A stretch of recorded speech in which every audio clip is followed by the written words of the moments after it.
Salut, c'est Adam. Un jeune garçon découvre accidentellement un robot doté d'intelligence artificielle, et ils essaient de fuir leurs poursuivants. N'oubliez pas de souscrire. Au début du film, nous sommes présentés à la société de haute technologie Timelapse, où le directeur Raditch et son équipe de scientifiques mènent une expérience avec un robot non fonctionnel appelé Harry 9. Raditch, un homme impatient et dictatorial, ordonne à son équipe, dirigée par le docteur Simon, d'augmenter la puissance électrique envoyée au robot, malgré les avertissements de ce dernier concernant les risques de défaillance du système et de surcharge électrique. Le docteur Simon accélère à contre-séance le moteur, mais les choses ne se passent pas comme prévu. Une vague de signaux électriques clignote au-dessus du laboratoire, provoquant une surtension qui détruit presque l'installation. Harry 9 semble avoir subi un court-circuit et perd toute alimentation. Frustré, Raditch exige que son équipe remette le laboratoire en état de marche en 2 jours et leur ordonne de se débarrasser du robot dans la poubelle. Pendant ce temps, nous sommes emmenés dans une maison de banlieue où Noah Halley, un jeune adolescent doué pour les jeux vidéo et le bricolage de dispositifs mécaniques, est absorbé par ces jeux vidéo. Son seul ami semble être Bethany, une amie virtuelle et camarade de classe avec qui il joue à des jeux en ligne. Noah se sent souvent seul quand il ne joue pas. Le père de Noah, Peter, interrompt sa session de jeu et l'invite à une soirée père-fils avec pizza et film. Noah accepte à contre-séance de se joindre à son père. Cependant, leur plan change lorsque le frère aîné de Noah, Max, rentre du travail. Peter demande à Max s'il veut se joindre à eux pour le film, mais Max décline, mentionnant sa charge de travail alors qu'il anticipe une promotion au poste de manager le lendemain. Peter et Noah félicitent Max avant qu'il ne se rende dans sa chambre. En regardant le film, Peter reçoit un appel inattendu de son lieu de travail, qui est révélé être Timelab, où il travaille comme programmeur informatique. La situation à Timelapse est chaotique, et Peter est ordonné de retourner travailler ce soir-là. Il est naturellement frustré, car il consacre déjà de longues heures à son travail et est en plein milieu d'une soirée père-fils avec Noah.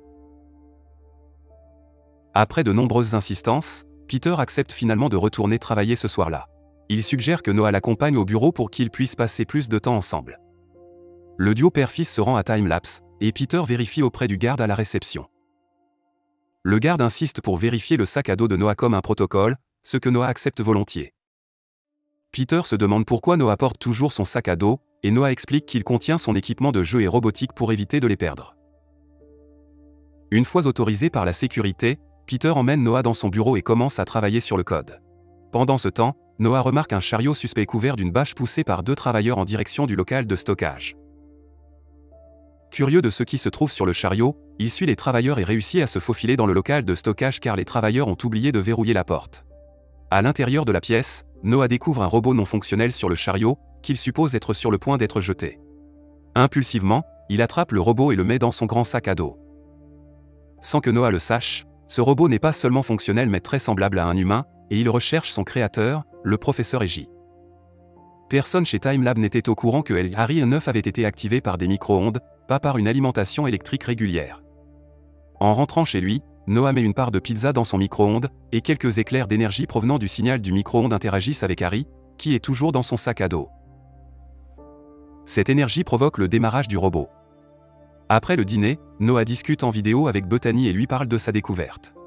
Bethany, qui est également passionnée par la technologie, a hâte d'examiner le robot en personne. Noah lui demande de garder le robot secret, ce qui amène Bethany à supposer qu'il l'a peut-être volé.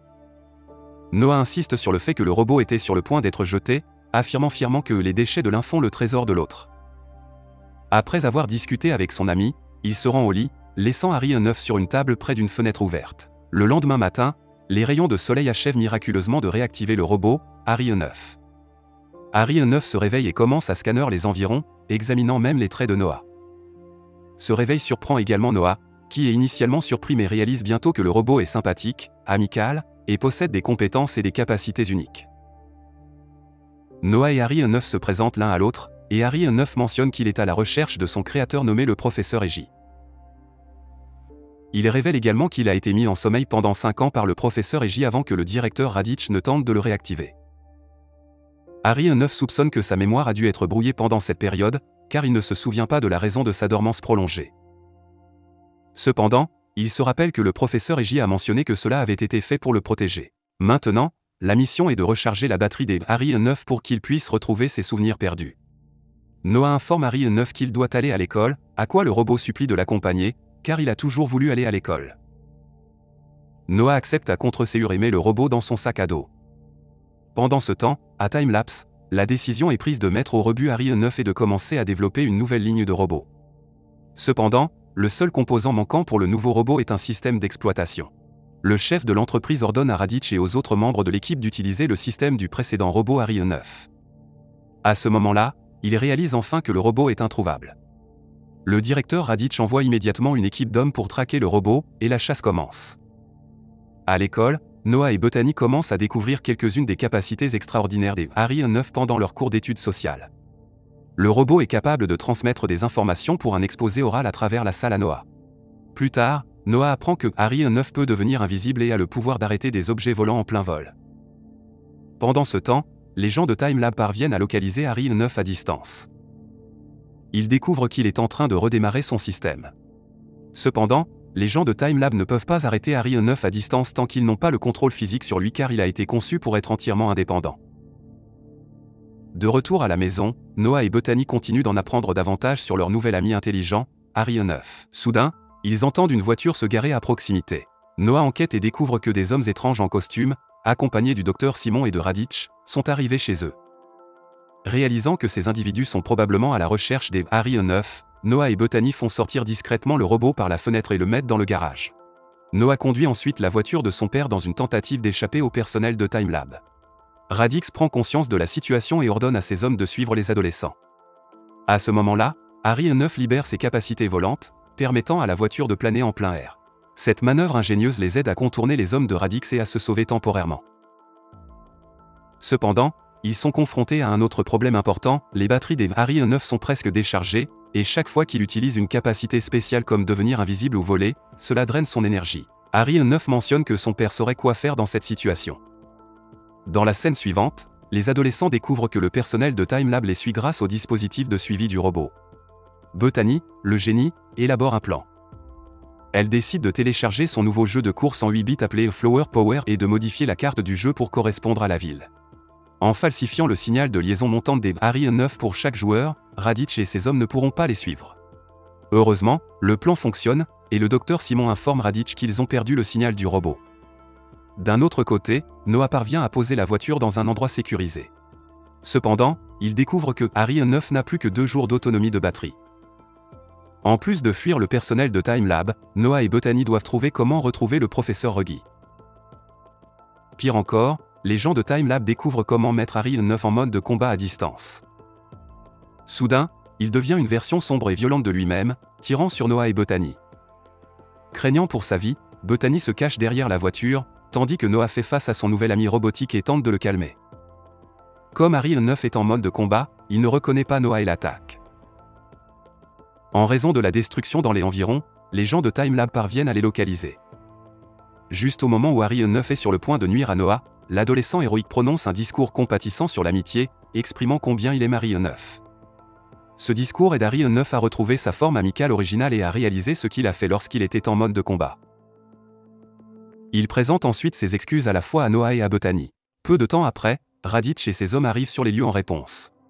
Ariane 9 utilise les dernières forces de sa batterie pour créer un manteau invisible autour d'eux, et heureusement, ils parviennent à échapper temporairement aux ennuis. Plus tard, lorsqu'Ariane 9 montre quelques journaux vidéo de ses souvenirs à Noah et à Bethany, ils apprennent pourquoi il a été mis en sommeil pendant 5 ans. Il s'avère que le professeur Ruggie voulait le sauver de l'avidité de Raditch, mais Raditch avait des projets pour transformer Ariane 9 en assistant de combat, en soldat insurgé, ou pire encore, en machine à tuer. En essayant de sauver le robot, il y a eu une explosion avec une source concentrée de particules électromagnétiques qui ont essentiellement brouillé les souvenirs des Ariane 9 et du professeur. Noah et Bethany découvrent également qu'aujourd'hui est en fait l'anniversaire des Ariane 9, le jour où il a été activé pour la première fois par le professeur Ruggie. Avec cette information, Noah a un nouveau plan en tête. Espérant qu'il pourrait trouver le professeur Ruggie sur l'un des journaux vidéo, ils apprennent l'existence du parc où le professeur emmenait Ariane 9 pour son anniversaire chaque année. Par conséquent, Noah, Bethany et Ariane 9 se rendent au parc et attendent que le professeur arrive. Le plan fonctionne étonnamment, et le professeur Ruggie s'assoit à côté des adolescents sans se douter de rien, se remémorant le bon vieux temps.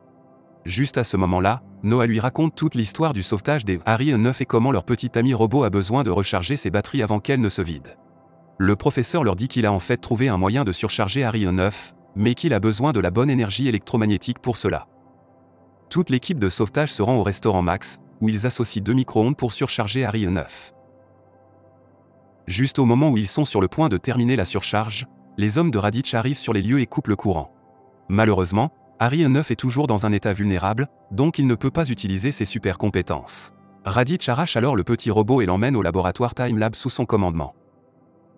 Le docteur Simon se prépare à remplacer la volonté des Harry et Neuf par un protocole de combat, ce qui finira par le transformer en une arme mortelle. Pendant ce temps, Peter arrive au restaurant et décide d'aider l'équipe de sauvetage, car il a une carte d'accès à Time-Lab.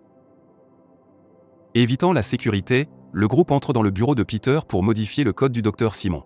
Noah et Bethany sortent en douce pour se rendre au laboratoire de robotique où Harry et Neuf est actuellement retenu prisonnier. Ils parviennent à le débrancher, mais Raditch les découvre malheureusement en flagrant délit. Il active un autre robot de combat qui commence à attaquer Noah et ses amis. Voyant ses amis se faire mal, Harry et Neuf entrent enfin en mode ultra, se fusionnant avec Noah. Ensemble, ils parviennent à désactiver le robot de combat et à sauver le reste de leurs amis et de leur famille. Le bâtiment commence à s'effondrer en raison du combat qui s'ensuit. Noah, avec l'aide des Harry et Neuf, parvient à soutenir le plafond qui s'effondre pendant un certain temps jusqu'à ce que Bethany, Peter et le professeur Ruggie puissent s'échapper en sécurité à l'extérieur. Une fois sauvés, Noah s'envole avec Harry et Neuf juste avant que le bâtiment ne s'effondre. La dernière scène du film montre Harry et Neuf finalement libéré des hommes de Raditch et explorant sa nouvelle vie avec Noah dans son école. Pendant ce temps, le professeur Ruggie est de retour à son travail et continue ses recherches sur la robotique, avec l'espoir de créer plus de robots comme Harry et Neuf à l'avenir. Le film se termine sur une note d'espoir, avec Harry et Neuf et Noah forgeant un lien solide et anticipant de nouvelles aventures ensemble. Si vous êtes intéressé par ce genre de film, veuillez passer à la vidéo suivante à l'écran et partagez également vos réflexions sur ce film dans les commentaires. Mettez un j'aime et abonnez-vous. Au revoir.